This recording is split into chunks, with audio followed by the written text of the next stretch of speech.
Hi, this is Tom Brevoort, and you are listening to the Captain America Comic Fans Podcast.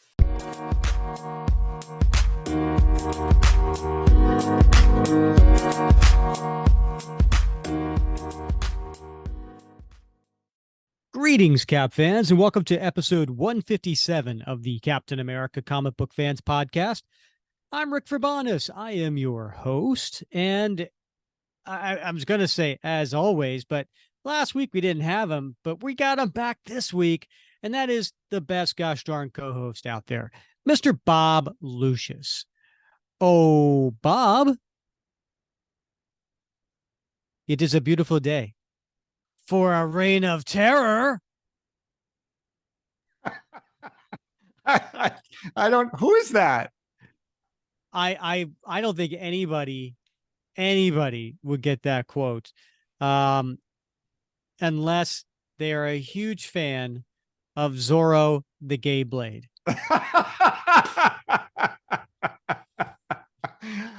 You're gonna have to. I remember seeing that in 1981 when it came out. Maybe it was 1981, probably on Cinemax. Yeah, totally. I think I did too. I think we've had these conversations where I was going over my aunt's house and she had like the movie channel. Yeah, I'm pretty sure that's where I saw Zorro the Gay Blade. Yeah, right. Who started Zorro the Gay Blade? Oh, it was George Hamilton. George Hamilton, yes. Yeah. So that quote was from the villain Esteban. And I thought it was apropos because why, Bob? What are we covering today? Oh, Dimension Z. Dimension what? Z? Z as in Zorro. Very nice. And also, what is Arnim Zola doing? He's about to have his reign of terror. Right, nice. on Earth, right, as he goes to so the only thing this story is lacking is a very tanned protagonist. Rick Verbanis. No, you will never see a very tan Rick Verbanis. I'm as pale as they get, at least for the last few decades. I'm over the days of burning and tanning. Now you're past that. Yeah. What did you think of? I mean, talk about a movie that would not get written today. Yeah, it's totally un-PC. Movie. But just to give people kind of an idea of what the movie was about, it took place in the 1840s in Spain, and it was essentially a sequel to the 1940 movie The Mark of Zorro. And so Zorro proper, he retired and his son takes over as Zorro. It gets passed down generation to generation, right? So his son is continuing as Zorro, but then he hurts himself and he can't continue. But Zorro must go on. So he asks his twin brother to be the new Zorro. The funny part of the movie is that his twin brother was flamboyantly gay, and he asks him to take up the mantle. And this character, his name was Bunny Wigglesworth. And so he ends up being the new Zorro.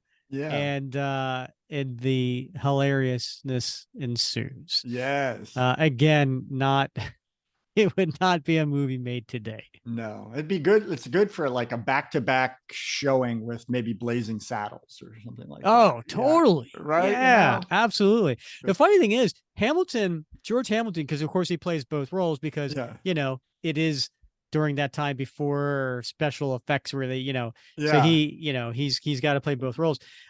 He was nominated for a Golden Globe. Was he? Yeah, for playing the dual role of Don Diego de la Vega. Oh my goodness, he deserves something. And Bunny Wigglesworth, AKA Ramon de la Vega. But he changed his name to Bunny Wigglesworth because he didn't like Ramon. Yeah. Well, there you have it. Hey. Good stuff. You know what? I might just have to look up how I can see that movie again. Right. And then just, it'll be probably just like watching a Mel Brooks film and be like, oh, that's a lot. It was a lot. That hits it wasn't as funny as I remember. Right. Yeah. Yeah. So, Bob, we missed you last week. Yeah. I'm sorry about that. I had to work. What do you mean you had to work? This is your job, right? Coming on here. Right. And doing this. Yeah, I know. It was, and it was not a pleasant, I had to lead a hike because one of my people was out sick. And it was a sunset hike and it rained. So that also adds to the thrill of it. But hiking in the rain, trying to avoid alligators and big snakes and mosquitoes and all sorts of things.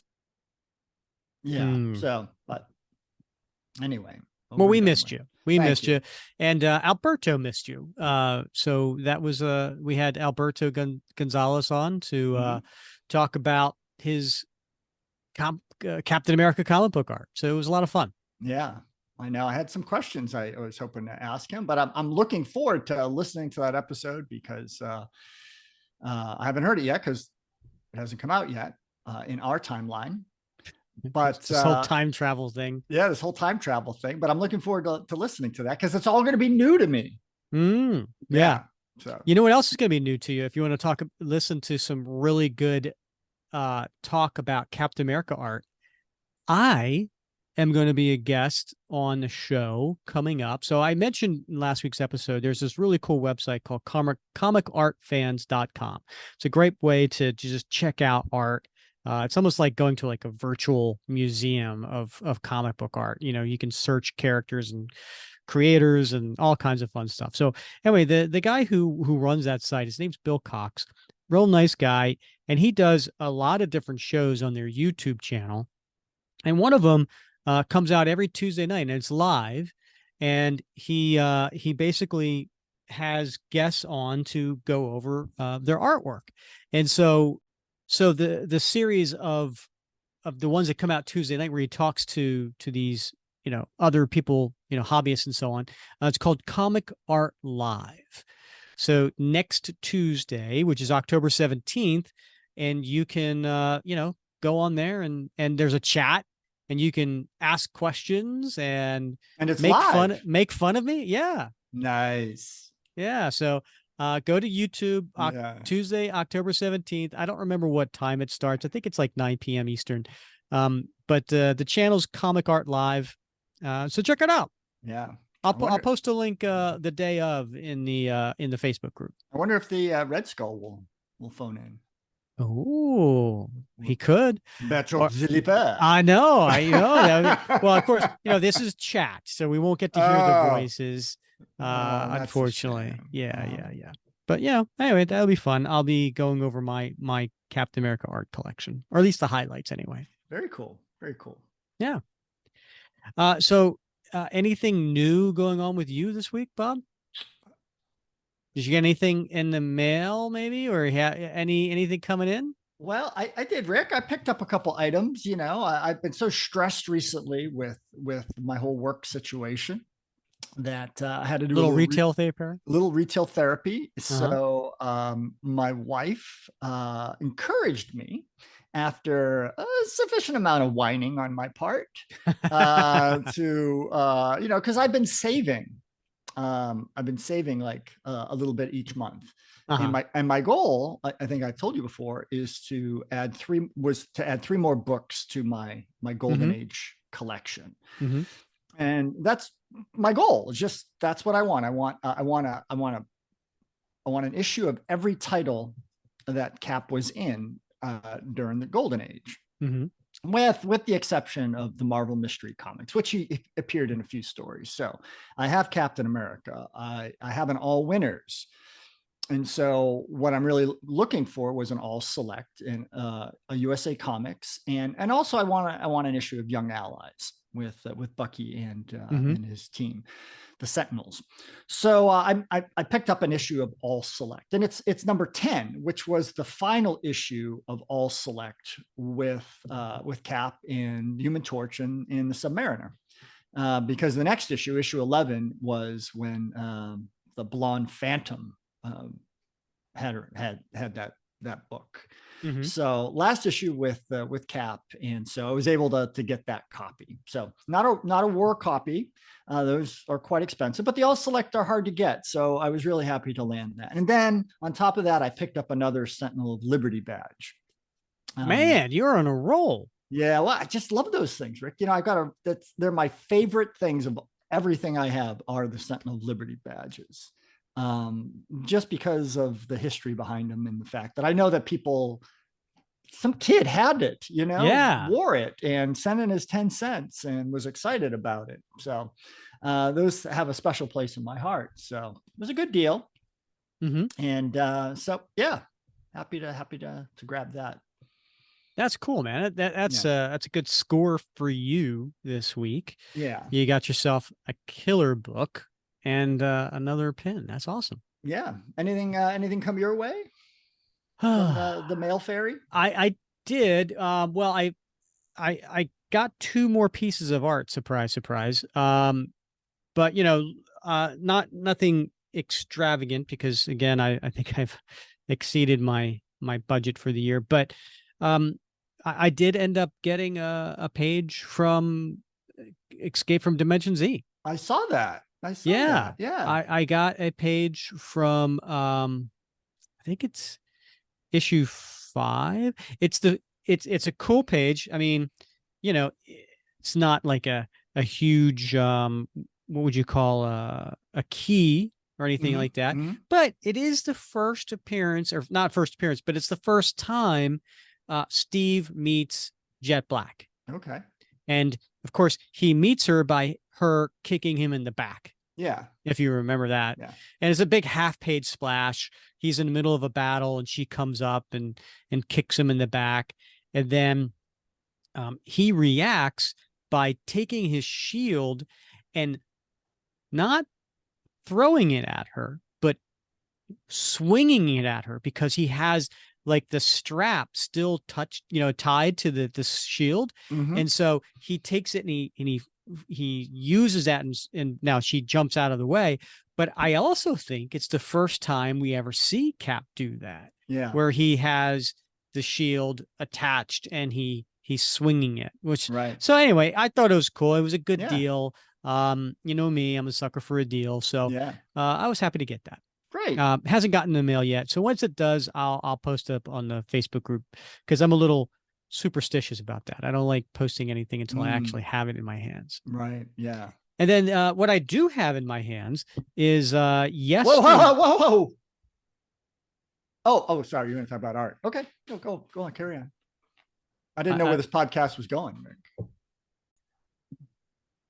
All right. What I do have my hands on is a piece of art that I ordered yesterday and came to mail today, because I got it from a guy in New York. Yeah. And it's it's interesting. Have you ever heard of the artist Ramona Fradon? She's done a lot of work for DC, right? Primarily DC. Yeah. Yes. Yeah. She actually started doing comic illustrations in 1950. Wow. Yeah. That's so crazy. she was a regular artist on Aquaman and then a few other series. She co-created the character Metamorpho for DC. Yeah. And then she was on I think the comic strip Brenda Starr for a while, and so on.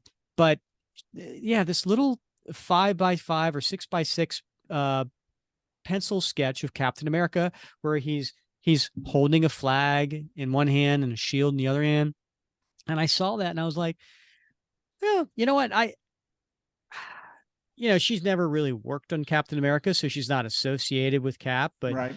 and, and it has obviously an older style to it, right? It has kind of like a 60s style of art to it. But you know what? She's 96 years old. Right. Yeah. I was like, she still takes commissions. I was like, I got to support this lady. Yeah. You know what I mean? Like, I have to do it because my God, the fact that she's 96 years old and still drawing and like you said, doing commissions. Yeah. Man, more power to her. So now I'm a proud owner of a Ramona piece of Captain America art. Well, that's awesome. Yeah, she does she's very prolific and she's very reasonably priced. And like I said, she still takes commission. So if anybody is interested, it's pretty easy to get in touch with her. I think there's a couple groups on Facebook that. There's one group I think that reps her is Catskill Comics. Yeah, that's it. Yeah. Yeah. Yeah. You can just go onto their page and see. They just will occasionally just put up like a dozen different things that she did. And I got lucky and got the Captain America. That's cool. I've never seen her do a Cap thing before. So good job.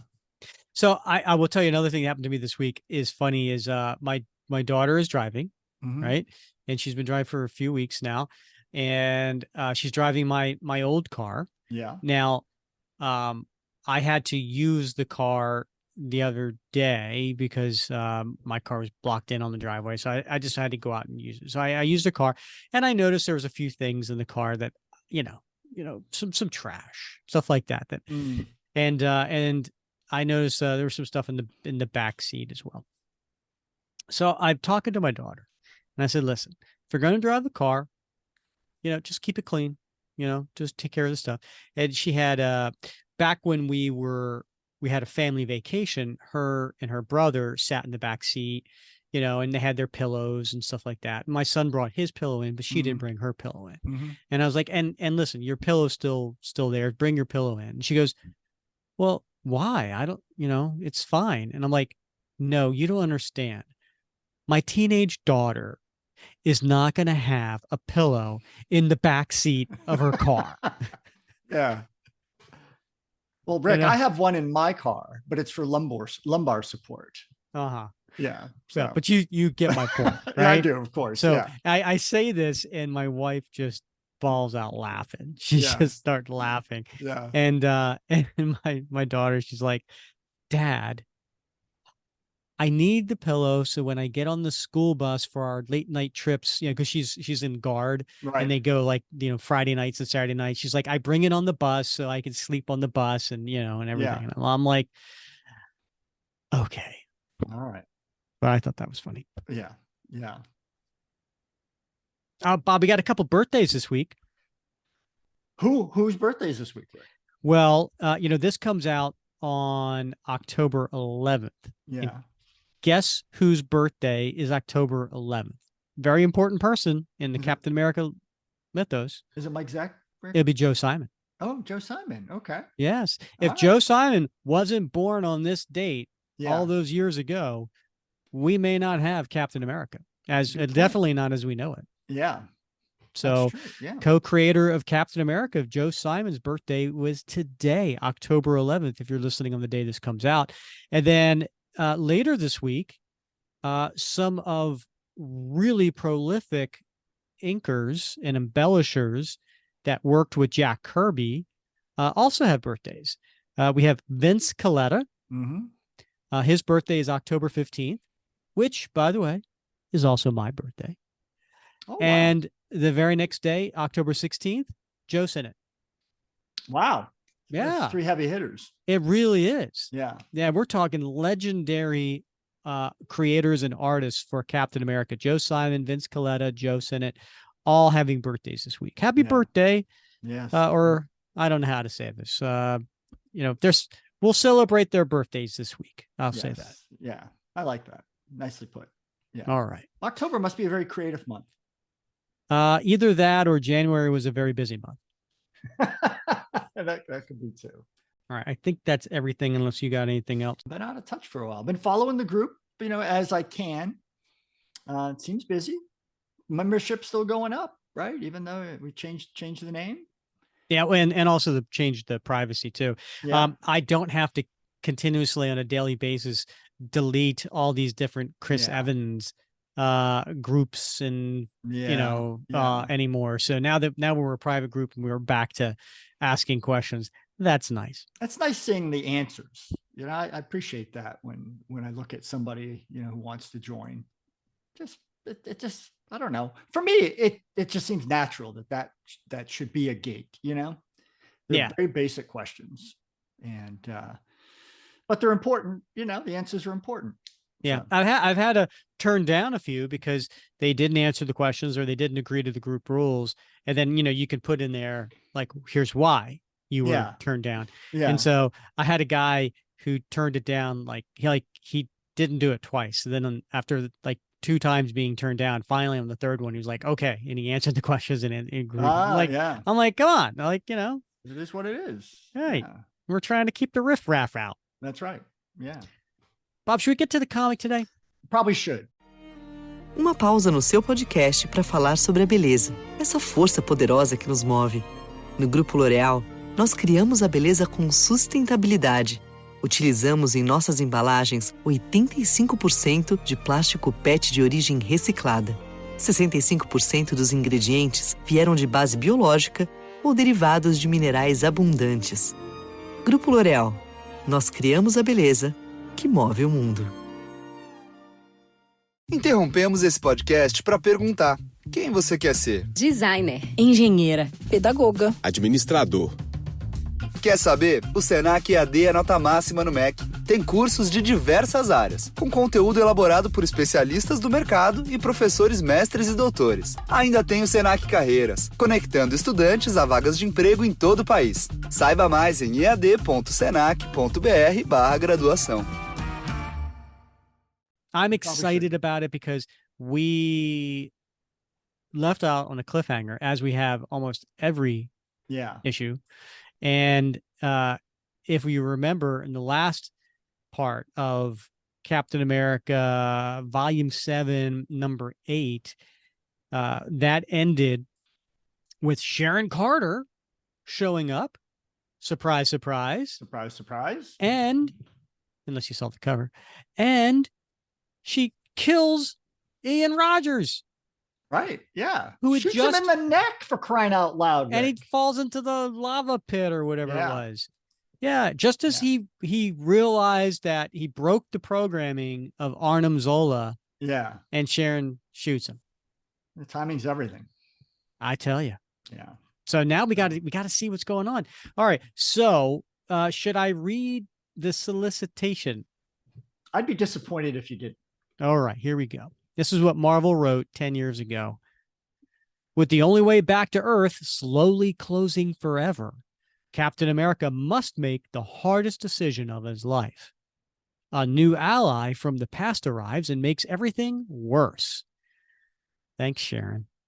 Zola's plot is hatched, humanity in the crosshairs. The final days, Dimension Z are here, and if Steve Rogers escapes intact, he will never be the same again. Wow. That sounds worth reading. It does. So this had a release date of July 24th, 2013, cover date of September 2013. So if you were in the comic shops 10 years ago today, you would probably see this on the rack. And it has the same creators as before, writer Rick Remender and penciler John Romita Jr. Now, the inkers, we've got a little bit of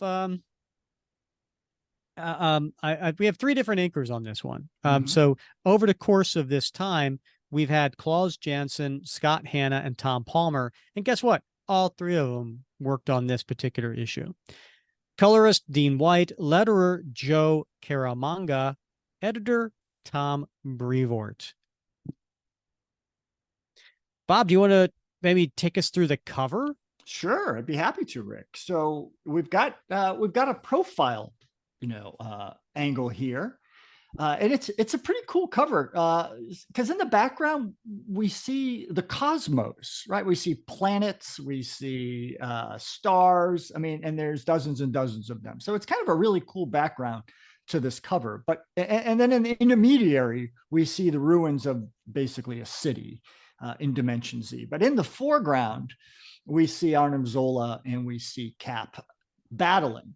And in a callback to the river of lava on Mustafar, Arnim Zola has the high ground. Oh, I like it. Nicely done. You know, he's standing up on an outcrop, looking down at Cap, who is below him.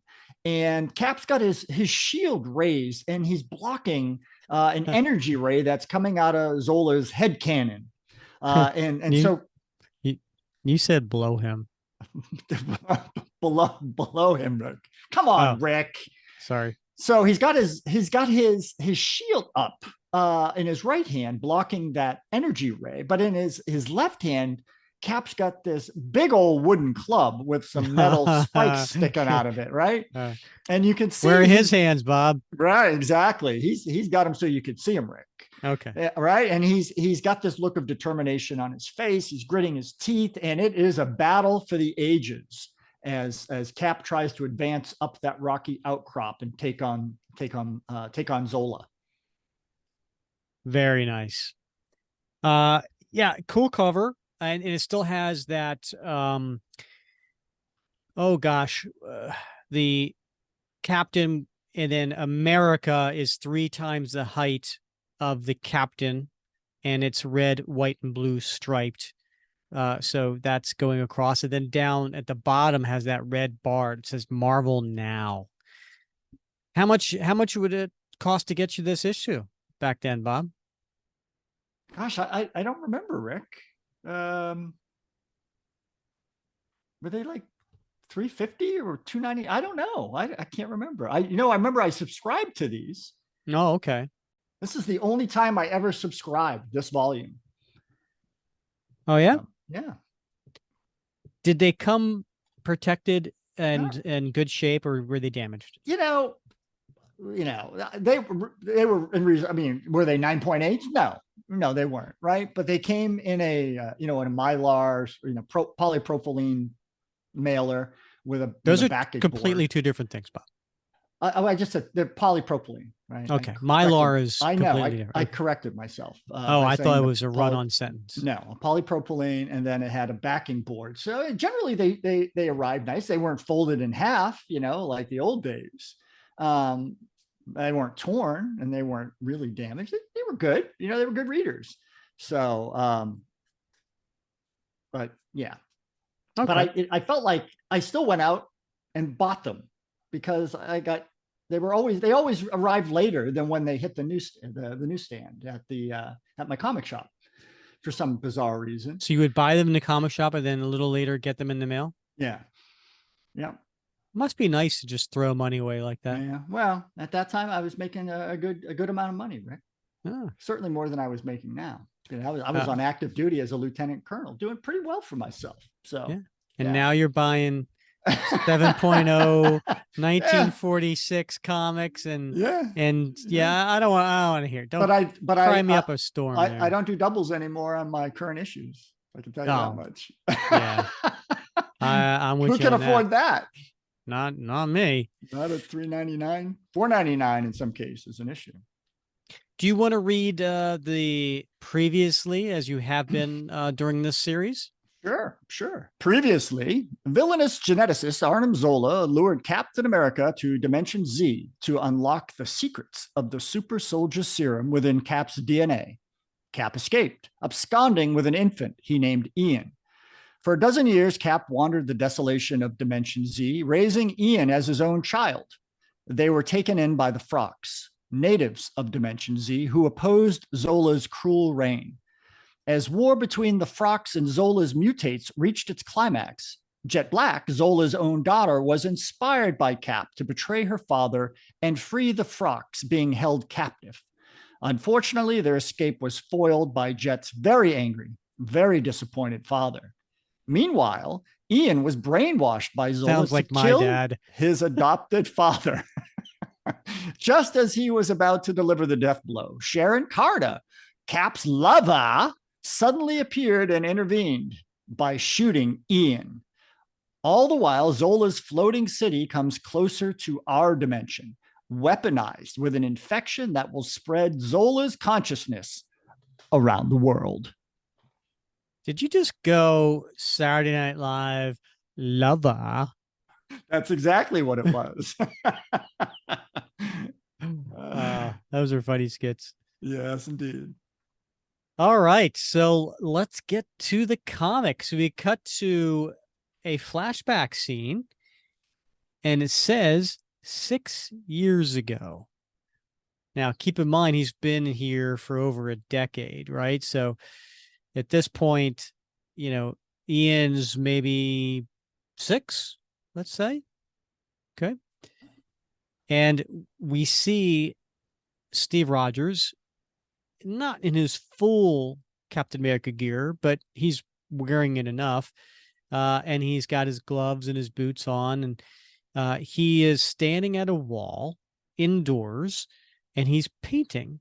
And you could see he's painting a version of Captain America because you can see the shield and so on. But you can't really see all the details because it's from the side. And he's got a very, very long paintbrush. I have never seen anyone paint with a paintbrush. That's got to be 2.5 feet long. Yeah. Yeah. It looks like he's conducting an orchestra. It really does. Yeah. Yeah. Got to have a lot of control with that brush. And we hear off panel, Dad, 5, Dad. I caught 5 of them. And he comes running in. There's Ian, and he's holding looks like a fish from that area. And then there's a frock behind him, and Steve turns and looks, and now he's disheveled, right? He's got long hair and he's got a beard because, again, he's been trapped in this dimension Z for, at this point, probably about 6 years. No kidding. The pool was murky, and Kalian didn't think we could find any, but I knew where to look. I just roamed around until I found the right spot. Look! I'm not in the least bit surprised. You're not? And then Steve hugs Ian and pulls him in close. You're amazing at everything you set your mind to, buddy. Wow. Did you just paint that? I remember that day. And he has a big smile on his face. So do I. One of the happiest days of my life. And we turn the page, and it's a full splash page of what, Bob? Well, it's Ian up on Steve's shoulders, and Steve's holding his shield loosely in his right hand, very relaxed, and they're looking over what looks to be like maybe water of some sort, and the frocks are down there, sort of frolicking in the water and having a good old time, and it's just a nice day. The sun is out. It's a real peaceful multiple scene. Suns, yeah, multiple suns, yeah. Well, why do we know that scene? Because he says one of the happiest days of my life. I almost felt like we should have known what he was talking about. I don't recall. Okay. Yeah. And then we cut to now. And we pick up where we left off, and that is Zola's base that is firing all, exhausts, thrusters that are shooting out, straight up.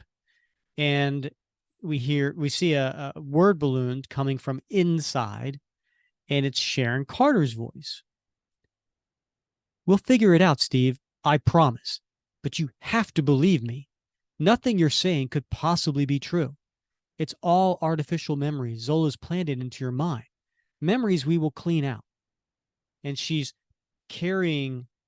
not carrying, but she's helping along down this corridor of badly injured Steve. Because remember, Ian had shoved that shard into Steve's back as he was laying down. So he's bleeding from so many different places right now, and he has bandages all around him.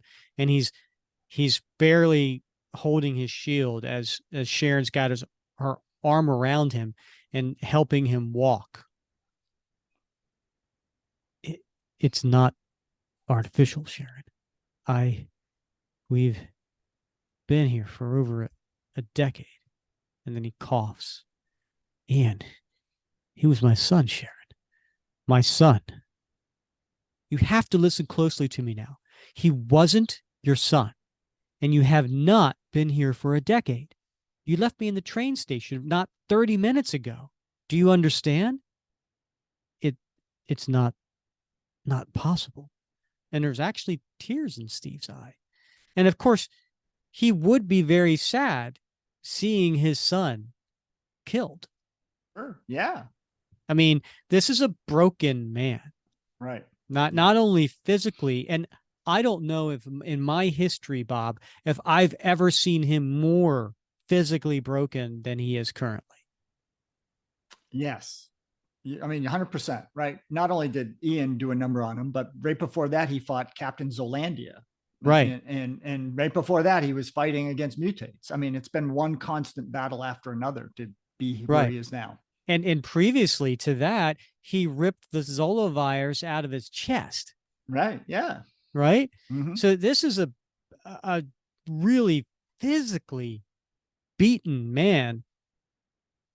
I don't know if I've ever seen him emotionally beaten more than right now. Yeah, that's a good point. Yeah. Right? This is the lowest I think readers have ever seen Steve Rogers, physically and emotionally. Yeah, agreed. Yeah. It's not possible. Ian, I raised him. I followed right behind you, Steve. It's been minutes, not years. Whatever you think happened, whatever you think is going on, it's all a lie. Whoever you think he was going to kill you, and I stopped him. I've been a victim of Zola's mind games. I know what you're dealing with. No, it was real. It can't be a lie. And he's falling over. Steve, Angel, just put it out of your mind. It doesn't matter. Not right now. We'll figure it out later. Right now, this place is rigged to blow. We have to get out. And he turns to look up at her. What? What do you mean? It's rigged to blow up? I planted PIM condensed C4 across the base. I don't think you understand the severity of this.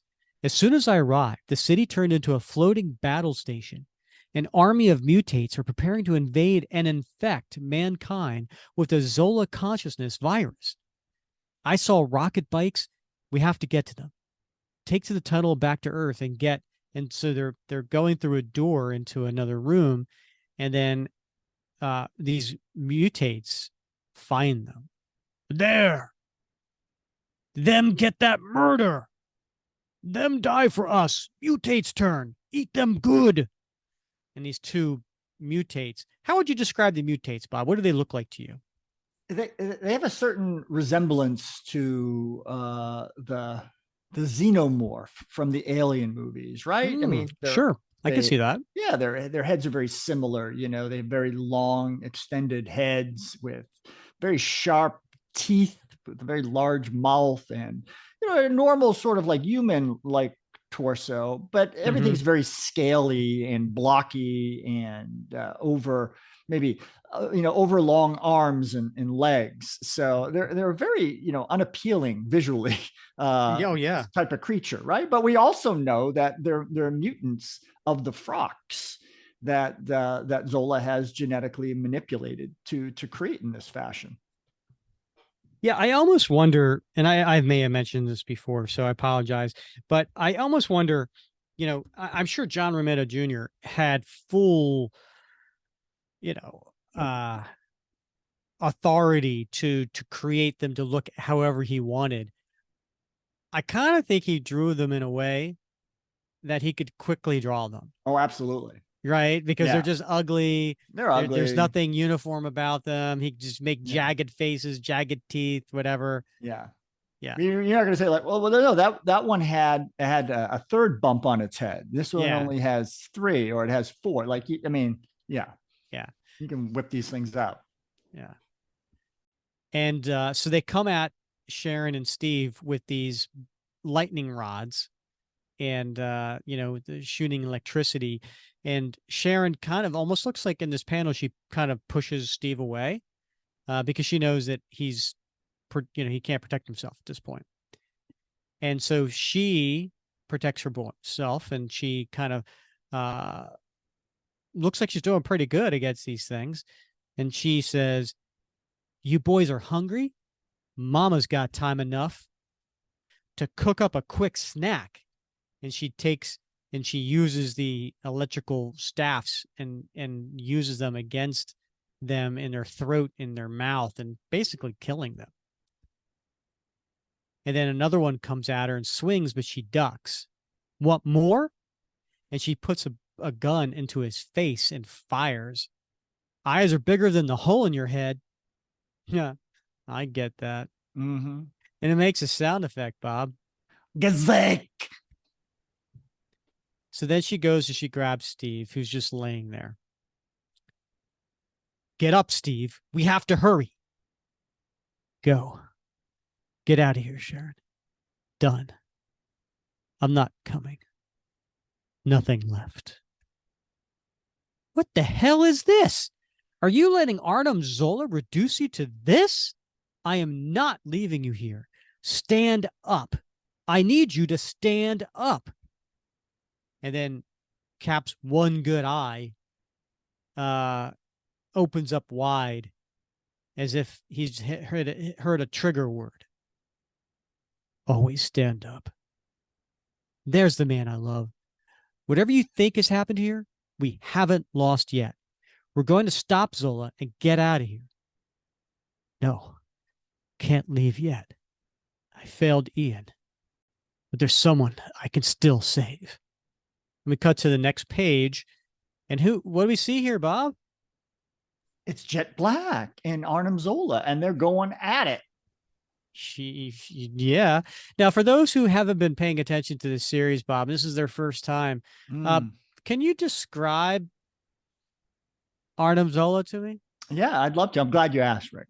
Okay. He's big and blocky and very mechanical looking, and as you know from the history of Arnim Zola, his visage, his face is electronically reproduced, in this case holographically, on a little screen in his center of his torso, and he's got, in this case, on his head, where his head would be, a number of different weapons. So cannons that shoot energy rays and other sorts of things, and presumably cameras as well.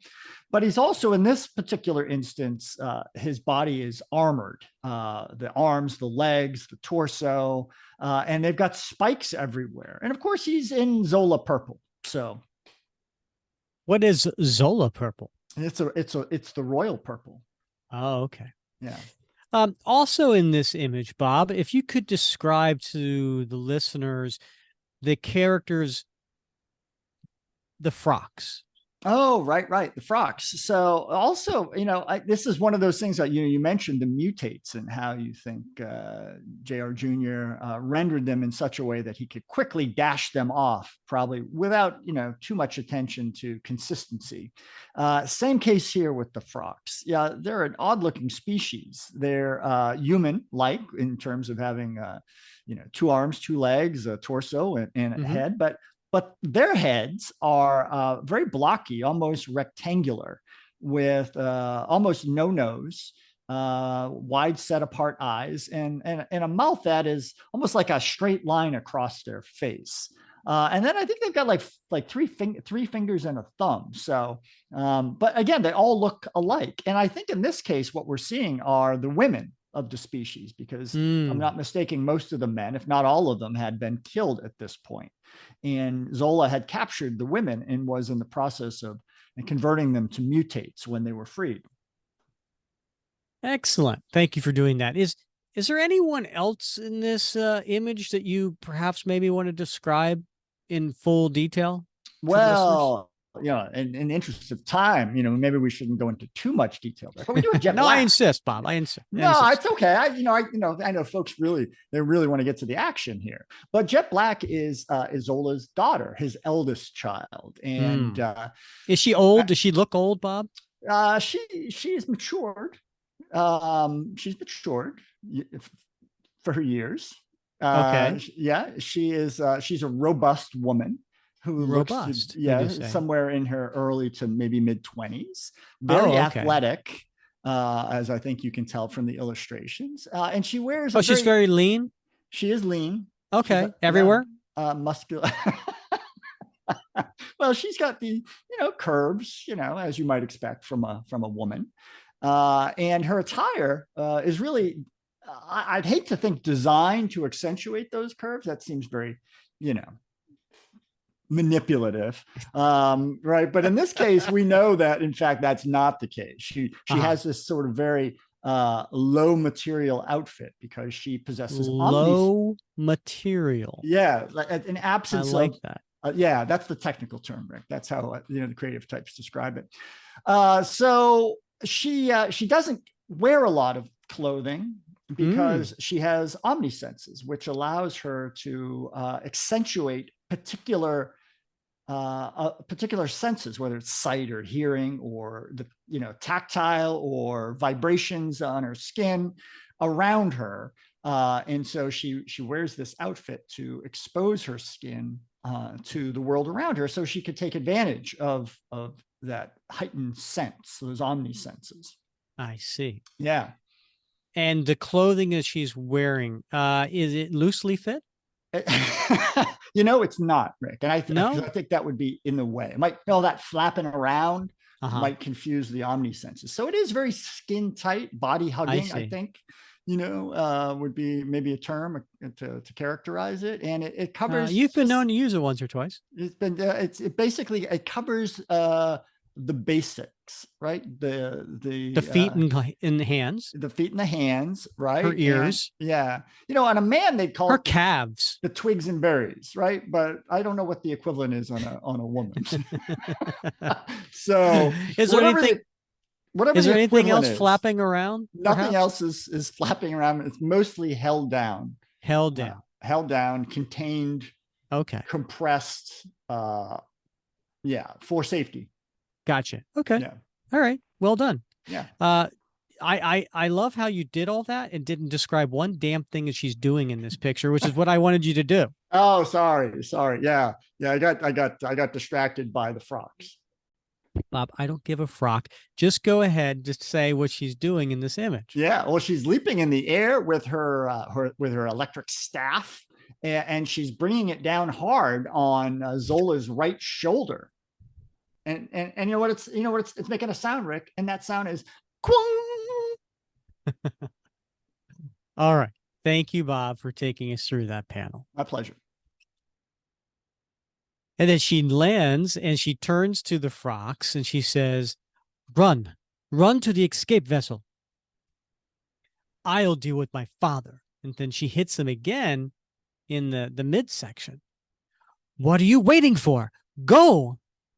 And the frocks are slow to move, but they run into the escape thing and she gets to the door. Move.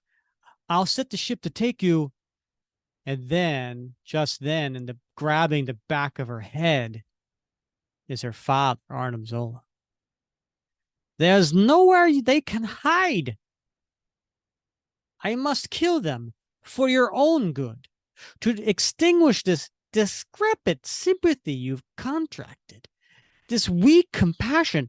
It is beneath a Zola. Then I renounce you and your name. I would rather die saving these frocks than be like you. I am a Zola no more. And it's a zooming in on her eyes, I think to really emphasize the sternness of her expression in what she's saying, but also the impact. I mean, can you imagine Bobby coming up to you and saying, I am a Lucius no more? Yeah. You're like, all right, fine. Leave your key. No, you're right, though. You're right. She has this look. It is anger, but it's also shock, I think, at her own words. Yeah, that's a good point. How can you break my heart like this? I have given you everything. All of this was for you. And now you want to be the hero? To protect the weak and downtrodden at your own expense? Dear Jet, And he releases her. Look deep, and you will see it is not what you want. It is a gilded idea with no practical application. It will leave you under the boot of the more sensible. Ideals will never withstand the crushing horror of truth. We choose our own truth, Father. How we see the world is how we make it. And I have seen a world shaped by your hand. It is a sad and cold thing.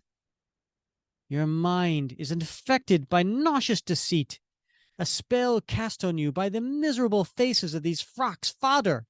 Now, what have the frocks done, Bob? They're not hiding anymore back where she told them to go. What are they doing? They are. One of them in the lead has picked up Jet Black's electric staff, and they're gathering behind her as if they're going to take on Arnim and defend her now.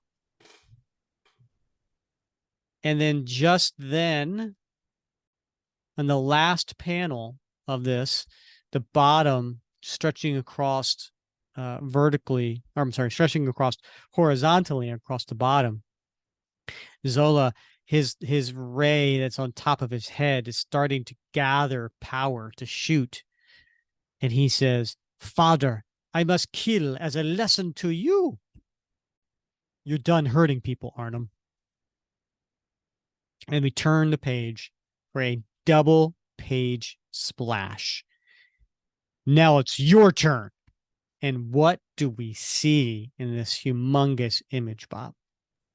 This is pretty neat, Rick, right? I mean, we see Cap come from off screen, from like the upper left corner of this panel, and he's standing on his shield with both feet firmly placed on the interior convex part. And he's got his left hand grasping the strap, and he's using all the weight of his body against his shield to slam into Zola's faceplate.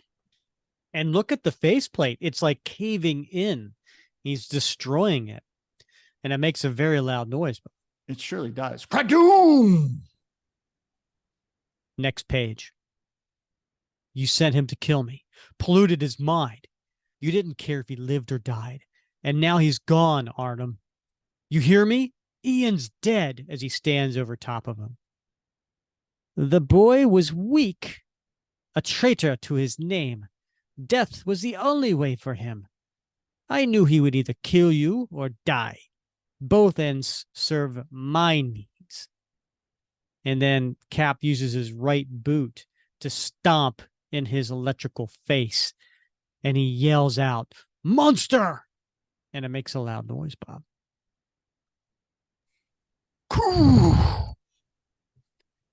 And just then, Sharon goes over to help Jet Black up. Who are you? Sharon Carter, agent of S.H.I.E.L.D., an ally of Captain America's. I'm here to help. Then help, Sharon Carter. Help me get these frocks to safety. Next page, top panel, again, going across horizontally, is Cap taking his shield and just shoving it into Arnim Zola's faceplate in the middle of his torso. And you see like wires and pieces flying up and, you know, spurts of fluid. And Steve yells, "You'll never hurt another person ever again." And again, a loud sound effect, Bob. Ooh. And at that point, Jet Black is leading the frocks.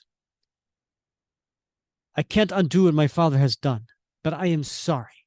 This will take you home to your children. You will be safe. I will not allow further harm to befall your people. And they come up and they hug her.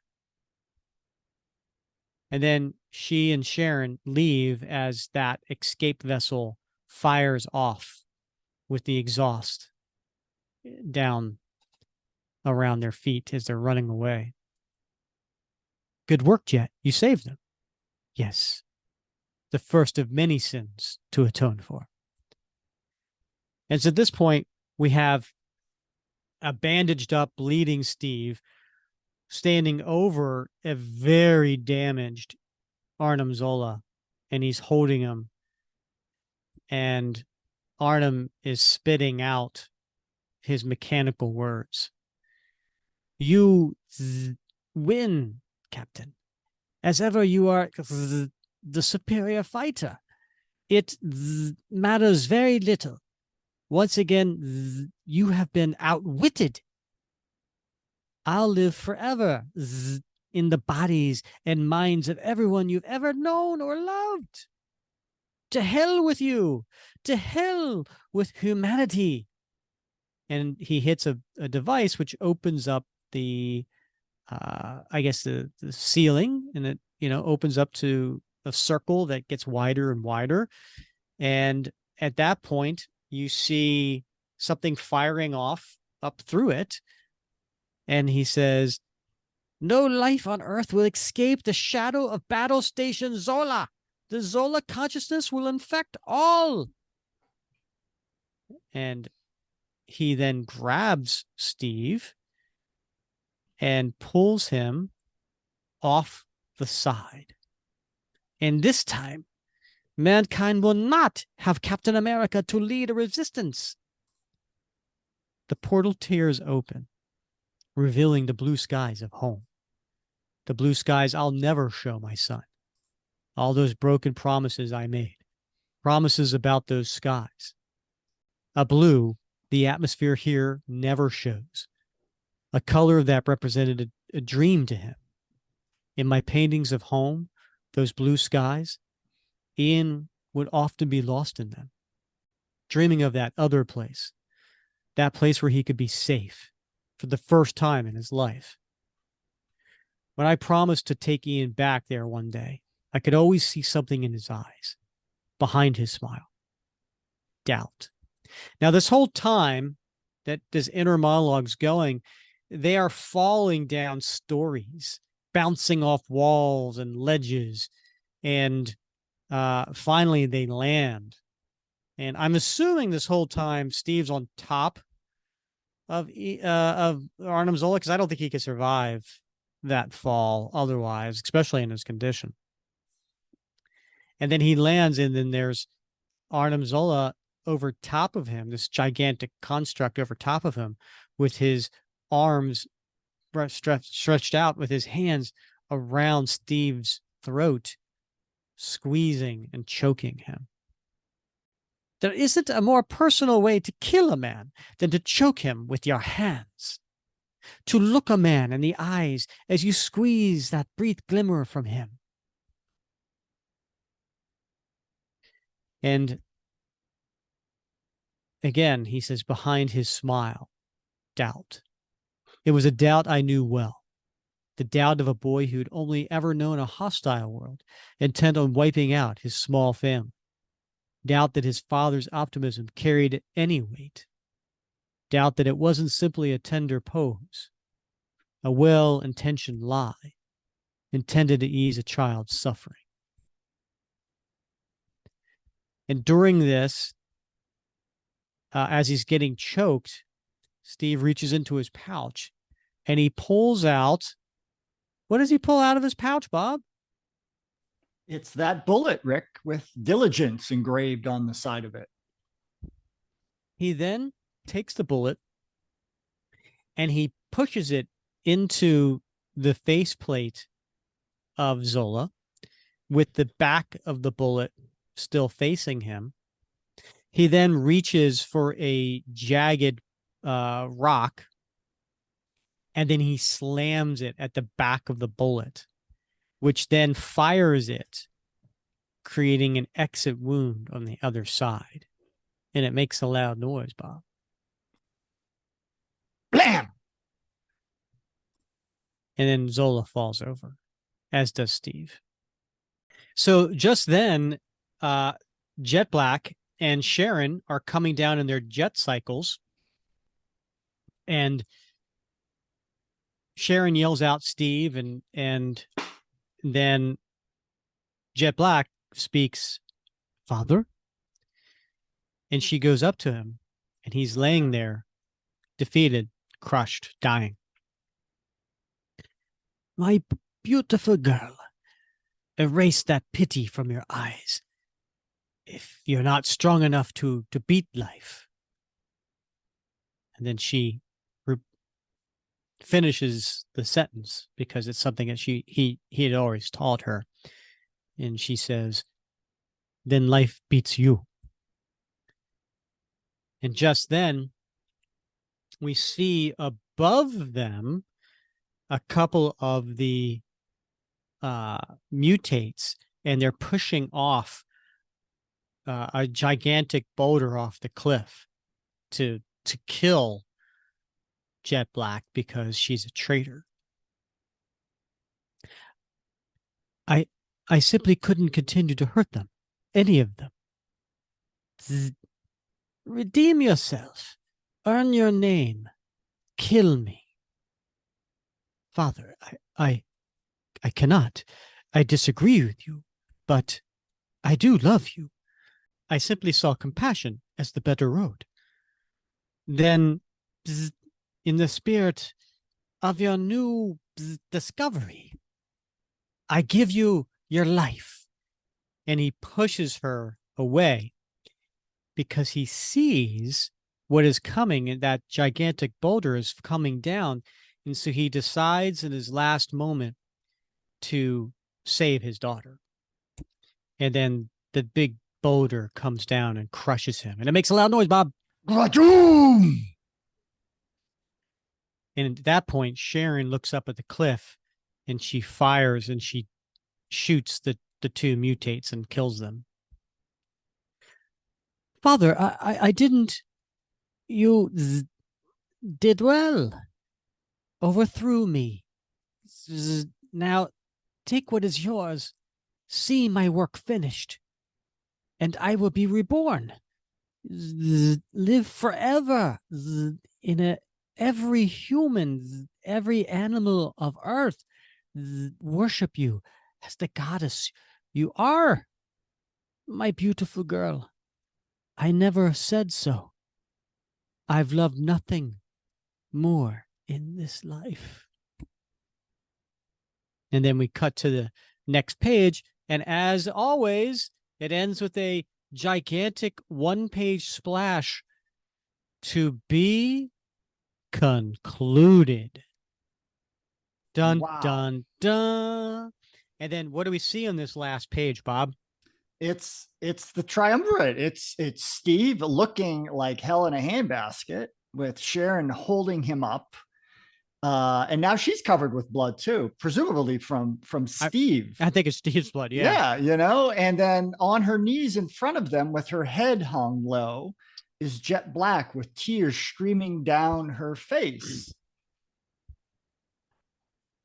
Is that the only thing you see, Bob? It's almost as if she has matured more in the last few pages, because JR has really rendered her breastises balloon-like in this particular. I'm going to disagree with you. Really? I'm going to disagree with you. I think, now, first of all, yeah, they are ballooning right there. Yes. But I disagree in the fact that I think if you go back and you look throughout this entire comic, they've always been there. Yeah, I guess you're right. But they haven't been accented like this. And I think now we're seeing the differences between Klaus Janson, Scott Hanna, and Tom Palmer. Yeah. And whatever inker is on this final page, he decided to ink it in such a way that there is more detail. Yes. We normally go back. I admit I did not do the level of research on this particular topic that you have, but now that I've scrolled back and looked, I concur. I concur with you. Yes. Yeah, they're always there, just not detailed. Yeah. See, you have an eye for art, Rick. That's what you've done your research here. So yeah. It's a pretty amazing splash page. It's not a job when you do what you love, Bob. Yeah, it's a pretty impressive page, right? Yeah, that's cool. All right. What's your biggest takeaway from this particular story, this issue, Bob? first of all, it's amazing, right? That like we're not, are we even sure that this happened? Right? I know, right? Right? I don't know. Steve is now doubtful. Like maybe this didn't happen. And at first he was seriously like, sure that this happened, but now Sharon maybe has planted some doubt. That's the first thing. The second thing is, I think this is the first time we've ever seen Zola express any love, right? And maybe it's a trick, maybe it's a ploy that we'll discover later on. But he saved Jet Black at that last minute. And so that's interesting. And the third thing is, where the hell did that bullet come from? Oh, the Diligence? Yes. Well, it came from his pouch, which I know a lot of people don't like. They're like, Cap shouldn't have pouches. Well, guess what? Cap would have lost if he didn't have a pouch. Didn't have that pouch. I don't know if this bullet has ever been explained in subsequent. I don't recall it ever being addressed again. It was just sort of introduced early on and then served this plot point at the end. But it sure would be cool to know what the backstory was for this particular item, wouldn't it? I agree. Yeah, totally. Yeah. You listen, I've asked Rick Remender to come on the show, and he is not returning my calls, as they say. But yeah, I think diligent. What's that? I said, be diligent. I've tried. Yeah. I've reached out more than once. Is that the definition of diligence? Maybe you should throw that line. I'm trying to be diligent in my. He has moved on from this story so much. I don't think he wants to rehash something he did 10 years earlier. And he's not probably going to remember that term diligent. I'm just guessing. Right. Yeah. But anyway, those are good takeaways. I think I have similar takeaways too. Certainly the way you brought up Zola and his, where he's finally showing some sort of, love and affection. But what were his words? His words were, continue my mission. I will love you as every human and animal on the earth, showing you to be the goddess that you are. That seemed manipulative. Okay, that's fair. That's right? I mean, there may be a ploy. And he saved her, because if he didn't, who's going to continue the mission? Right? Who's going to continue his legacy? Right. Right. Well, who's going to continue the mission of infecting the earth with his Zola virus? That's the only way he was going to continue to live, if someone had done that. Yeah. Right. So self-serving. You could take it as him finally showing some love and affection, or you could take it as he is being manipulative to make sure that his mission is carried out, and he does continue to live. Right. Well, we'll see him again, I think. Yeah. All right, Bob. Reunites with Jet. You have you get to go first. I went first the last time we covered a comic. So you go first this time. What is your favorite panel? I think I'm gonna have to go page 13. I wish I had my glasses on, because I made a note. Hold on, page 13. Hold on. Oh, for crying out loud. Oh, all right, here it is. It's page 13. It's the one where Cap, it's after he has basically beaten up Zola, but before they tumbled off the cliff. And it's that top panel where Cap is holding, I don't know what he's holding for Zola. It looks like he's holding a torn t-shirt. Right. Yeah. Okay. But it's whatever's left of his holographic panel, I guess. And he's got his shield in his right arm, and he's leaning into Zola. And I know it's not Cap's words, but I do love that little word balloon from Jet Black above him that says the first of many sins to atone for. But I like that panel. because I love the coloring of that panel. I love the layer of the smoke, and I love everything about that panel. It's got a very subdued, almost a grainy sort of coloring to it. I don't know. It works for me. All right. Excellent. I like it. Yeah. Good what choice. About you? Well, I am so happy that you didn't steal mine, because I am going with the double page splash, where Cap is jumping onto Zola, and he says, "Now it's your turn." I mean, that's just an amazing. It is. Double page splash. Yeah. I would love to actually own this piece if anybody's out there who owns it, but it's so dynamic. It's so Kirby-esque, right? In the bravado of this image. I mean, I could totally see Kirby doing something similar to this. And just to see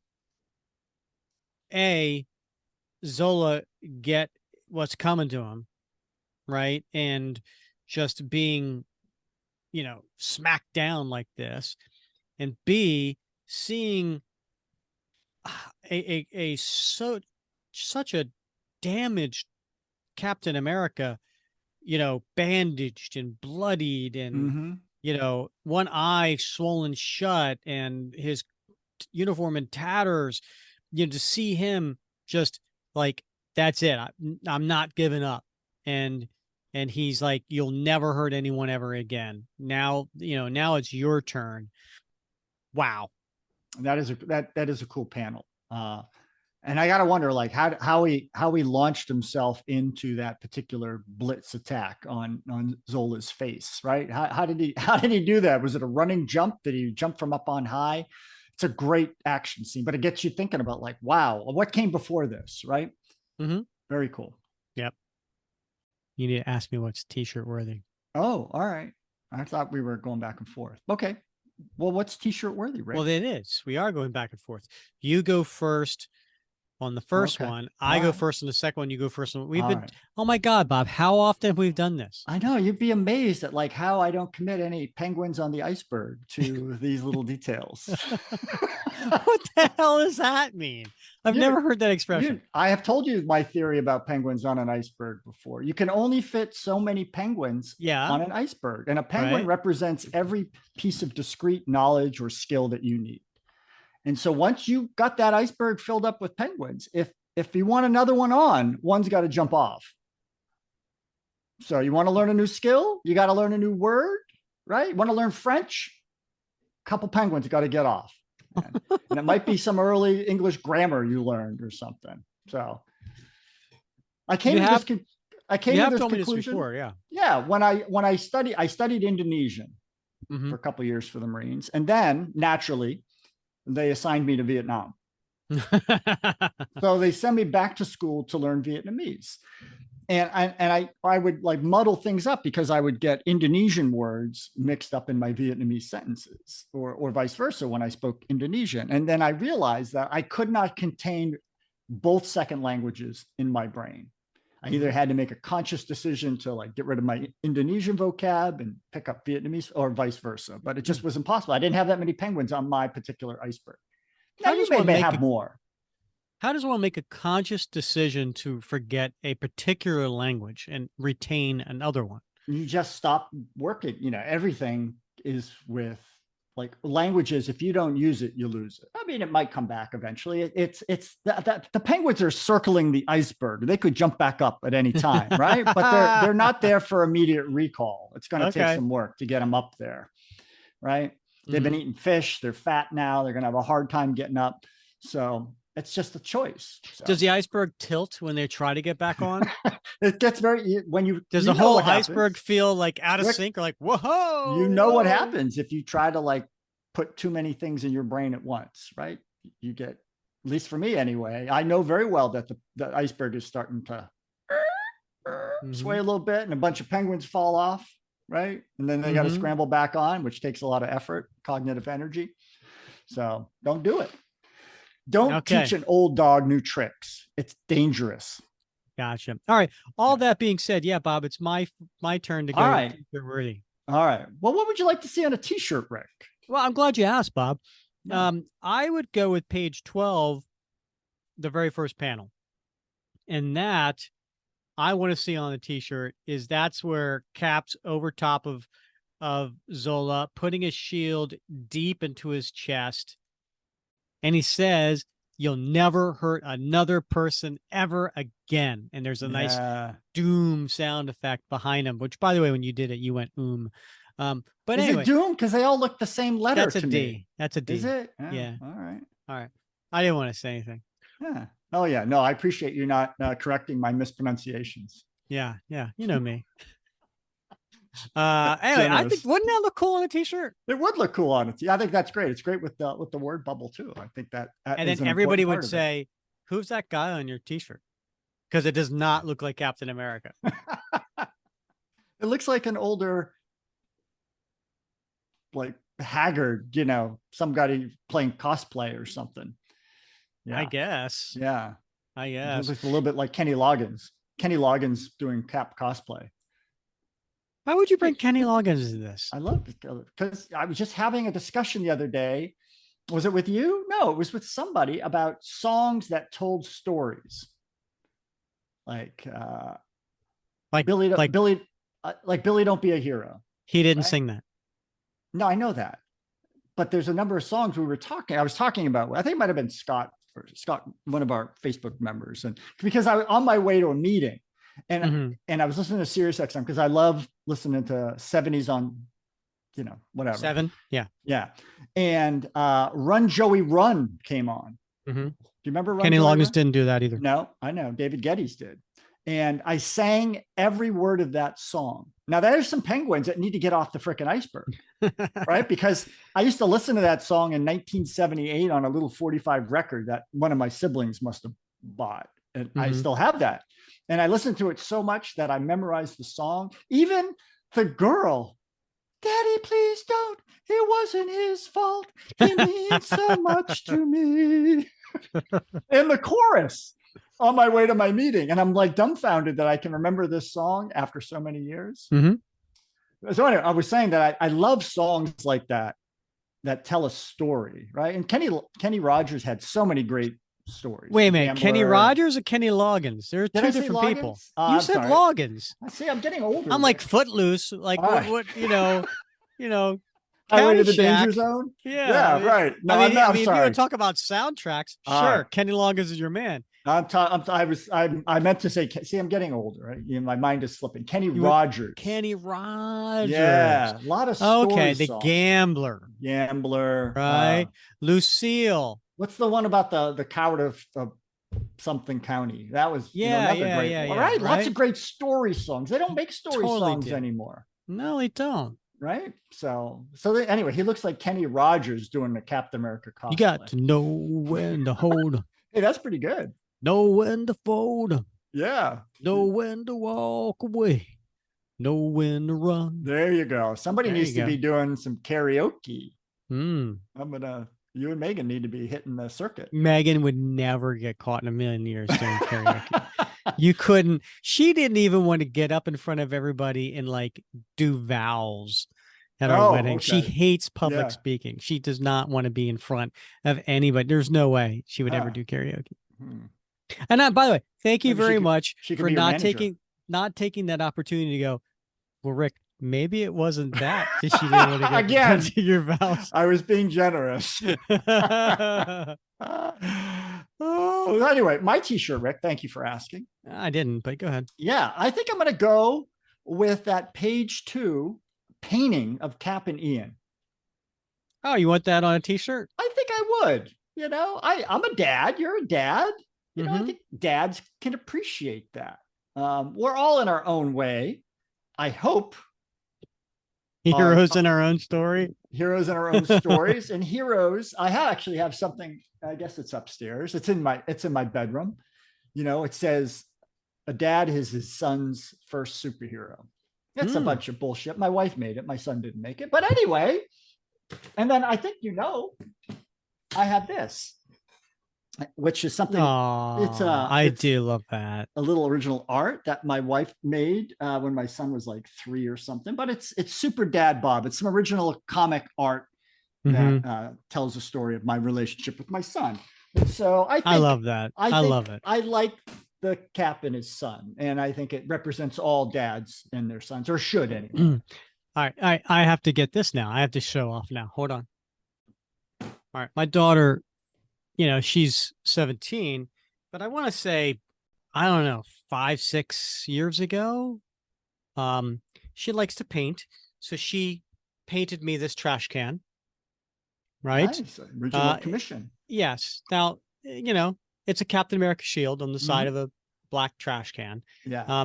But it's hand painted, so the rings aren't exactly perfect, right? It looks like a 10-year-old did this, right? Yeah. But here's the best part. The other side. Oh, that's nice.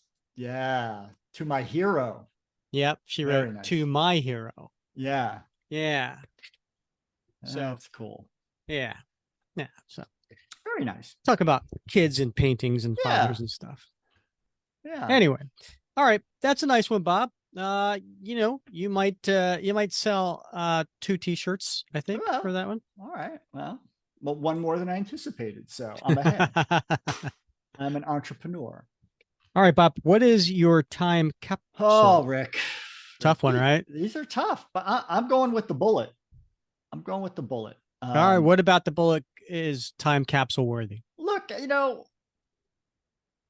looks like, I don't know, maybe this is a 357 Magnum, maybe it's a 38, but it's funny in this era, we see electric staffs. We see Sharon, using her weird staffs. We see flying sky cycles, and Zola has a holographic face, but what takes him out?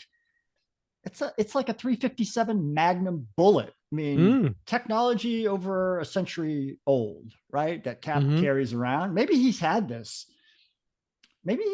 since he was in World War II. Maybe this is a relic from his younger years. I don't know, but it is a flash from the past, right? And the thing that strikes me is now he's used it. It's gone. Yeah. Right? That is he's tough. Carried this for so long, and it served its purpose, but now it's gone. I still have my diligence bullet. Hold on to it. You never know when you might need it. Yeah, it's true. It is a keychain. I should probably put my keys on it and just carry it around. You never know. You never know until you go through TSA. Yeah, and then I'm full handcuffed and That's the gift that I'm sending your way. Yeah, so. I appreciate that. It's not that bad if you just relax. Moon River. Using the whole fist there, Doc. All right, time capsule for me. Glad you asked. I am going to go with page 12, panel 4. And that is when Sharon comes over to Jet Black and she's like, "Who are you?" And she's like, "I'm Sharon Carter from S.H.I.E.L.D." It's the first meeting between Jet Black and Sharon Carter. And they will have a little bit of a relationship going forward. But in any case, I think that's historic, and that's why it's going in my time capsule. Yeah. It's interesting at this point that she introduces herself as Agent of S.H.I.E.L.D. I'm an ally of Captain America. Nothing more. Just an ally and an agent of always the pro. Yeah. Indeed. And I like how the next panel she goes, "Hello, Sharon Carter," or she refers to her as by her full name. Right. Yeah. That's polite. Yeah. I don't know. I don't know if I met you, I wouldn't be like, if you go, "Hi, I'm Bob Lucius," I wouldn't go, "Hello, Bob Lucius." Unless you were a robot. That's true. By one. Yeah. Yeah, exactly. Yeah. All right, Bob. Well, we got one more, and then we conclude the Escape to Dimension Z, or Escape from Dimension Z, I should say. And looking forward to capturing that next month. And then, Bob, we got to figure out the next long tail story we're going to do.